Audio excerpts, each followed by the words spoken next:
पंच परमेष्टि हैं, गुरु हैं, प्रभु हैं। ये इष्ट इसलिए हैं हमें मोक्ष तक पहुंचाने में यह अनन्य कारण है। इस प्रकार अपने कर्तव्य का पालन करते हुए वे शिष्य के विकास के लिए सहयोग हमेशा देते रहते हैं। और मान लो उस गुरु का जब वियोग होता है उस समय शिष्य के मन में आकुलता उत्पन्न होती है, क्योंकि इष्ट वियोग नाम का यह आर्त ध्यान माना है। यह धर्म ध्यान नहीं, किंतु धर्म ध्यान की सामग्री का वियोग हुआ है। इसलिए मन में आकुलता आती है, भगवान अब इस मार्ग को मैं कैसा तय करूं?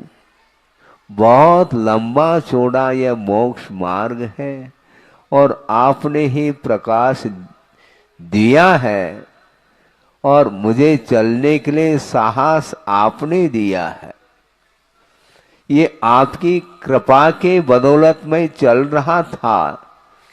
अब आपका अभाव मुझे खटक रहा है। किंतु आचार्य कहते हैं यह संयोग और वियोग लगा हुआ है, इसलिए धर्म ध्यान करने के लिए वस्तु तत्व का बोध तुम्हें कराया है। इसलिए समय समय पर वस्तु तत्व के स्वरूप की ओर तुम्हारी दृष्टि जाएगी तो निश्चित रूप से वह वियोगजन्य जो दुख है उससे तुम ऊपर उठ सकते हो।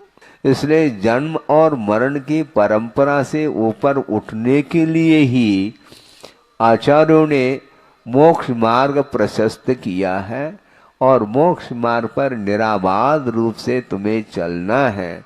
ज़्यादा चिंता करने की कोई आवश्यकता इसलिए नहीं है क्योंकि मार्ग का बोध होने के उपरांत अब प्रकाश की कोई आवश्यकता नहीं पड़ती।